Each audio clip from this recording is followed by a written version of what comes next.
পুজোর লড়াই কিন্তু ইতিমধ্যে জমে উঠেছে। গতকাল আপনারা দেখেছেন দেবী চৌধুরানীর টিজার, এবং আজকে যারা ওয়ার 2 কিংবা যারা আজকে ধূমকেতু সিনেমা দেখতে গেছিলেন তারা ইতিমধ্যেই দেখে ফেলেছেন রঘু ডাকাতের টিজার। আর আজকে উইন্ডোজ রিলিজ করে দিয়েছে তাদের রক্তবীজ 2 এরও টিজার। তো মানে টিজারে টিজারে একেবারে জমে উঠেছে।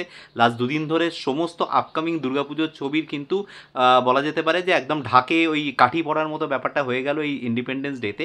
তো আজকে দেখে নিলাম দুটো টিজার, একটা যেটা রক্তবীজ 2 যেটা অলরেডি উইন্ডোজ পাবলিশ করে দিয়েছে সোশ্যাল মিডিয়াতে, আর পাশাপাশি হচ্ছে যেটা হলে দেখলাম রঘু ডাকাত। তো কেমন লাগলো এই দুটো লড়াই, কেমন সব কিছু নিয়ে কথা বলবো এই ভিডিওতে।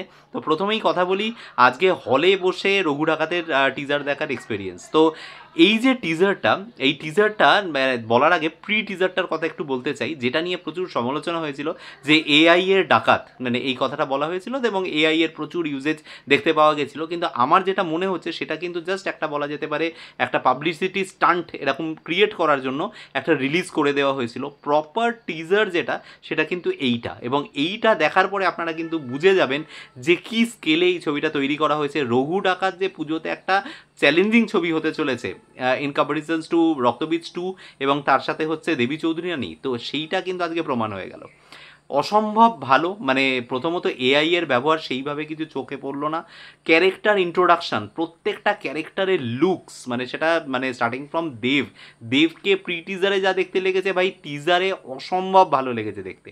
এবং তার হাতে সেই খড়গ, মানে যেভাবে সে ইউজ করছে ব্যাপারটাকে অমায়িক। মানে তো এই দেবের লুক থেকে শুরু করে অনির্বাণ ভট্টাচার্য, তার পাশাপাশি হচ্ছে রূপা গাঙ্গুলি, এখানে আপনারা মানে যাদেরকে দেখছেন আর কি, মানে আমাদের মানে যে অভিনেতা বাকিরা অভিনয় করেছেন প্রত্যেকের লুকস কিন্তু এখানে সামনে এসছে, এবং প্রত্যেক কটা কিন্তু মানে চমকে দেওয়ার মতো, মানে দারুণ কিন্তু লুক সেট হয়েছে প্রত্যেকের, একদম সেই সময়কার সেই এরাটাকে তুলে ধরেছে। এবং এই মানে ডাকাত হওয়া সত্ত্বেও রঘু ডাকাত কেন ইংরেজদের সাথে লড়াই করেছিল সেইটা কিন্তু একটা দারুণ একটা দেবের ভয়েস ওভার রয়েছে, সেই ভয়েস ওভারের সাথে কিন্তু যেটা খুব সুন্দরভাবে দেখানো হয়েছে। তো ওভারঅল আমার কিন্তু মানে রঘু ডাকাতের টিজারটা বেশ ভালো লেগেছে। এবার চলে আসবো হচ্ছে উইন্ডোজের যে টিজারটা এসেছে রক্তবীজ 2। রক্তবীজ 2 এর যেটা আমার টিজারটার ফ্যান্টাস্টিক যে জিনিসটা লেগেছে সেটা হচ্ছে এটা এডিটিংটা অমায়িক হয়েছে। মানে একটা ন্যারেশনের মতো একটা গল্প বলে দেওয়া তা কিন্তু নয়। এইখানে টিজারটার মধ্যে কিন্তু একটা রাজনৈতিক একটা অ্যাঙ্গেল রয়েছে, যেখানে একটা দেখবেন প্রথমেই বলা হচ্ছে যে বাংলাদেশের সাথে আমাদের যখনই মানে ভালো একটা সম্পর্ক তৈরি হয়েছে তখনই কিন্তু সন্ত্রাস মাথাচাড়া দিয়ে মানে দাঁড়িয়েছে। এবং মানে আবার আবার তারপরেই বলা হচ্ছে যেটা আপনি মনে করেন সন্ত্রাস সেটাই হয়তো মানে বলা যেতে পারে হয়তো ওপারে মনে করা হয় সংগ্রাম। তো এই যে স্টেটমেন্টগুলো না, এই স্টেটমেন্টগুলোই ইটসেলফ একটা টোন সেট করে দেয়, এবং সেই মানে বলা যেতে পারে যে মানে সেই টিজারের মধ্যে সেই টোনটা সেট করে দিয়েছে।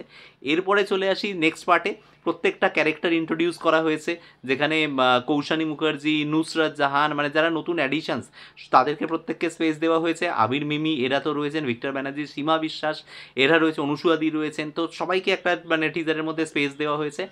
বাট যখন অঙ্কুশের ইন্ট্রোডাকশান হচ্ছে মানে সেটা অনেক পরে, কিন্তু ফার্স্টে মানে যেটা হয় সেটা হচ্ছে যে প্রথমে বলে ওই দেখবে ব্যাকগ্রাউন্ডে গানটা আসে গোবিন্দ দাঁত মাজে না, সেটা একটা স্লো ভার্সনে একটা আসে, এবং তারপরে কাঞ্চন মল্লিক একটা কোনো গালাগালি দিয়ে টেবিলের উপরে কি বলেন রক্তবীজ চালা বেঁচে রয়েছে এরম বলে টেবিলের উপরে ফাইলটা চাপড়ে ফেলে দেয়। এবং তারপর থেকে কিন্তু সেই বিল্ড আপটা স্টার্ট হয় এবং শেষে গিয়ে অঙ্কুশকে দেখা যায়, যাকে কিন্তু একটা বলা যেতে পারে সেই বলা যায় না ব্রেন ওয়াশ করার মতো একটা মানে একটা ওই ক্যাম্পে নিয়ে গিয়ে ব্রেন ওয়াশ করা হচ্ছে, এবং ওর নাম যে মুনির সেইটা বলা হচ্ছে। এবং মুনিরের সাথে এইবার যে আবিরের যে মানে লড়াইটা, মানে এই যে পুলিশ অফিসারদের যে লড়াইটা, সেই লড়াইটা একটা চূড়ান্ত লেভেলে যাবে রক্তবীজ 2 সেটা কিন্তু প্রমিস করছে। তো আমার কিন্তু টিজার দুটোই খুবই প্রমিসিং লাগছে। কালকে দেবী চৌধুরানীর টিজারও কিন্তু ব্যাপক ছিল।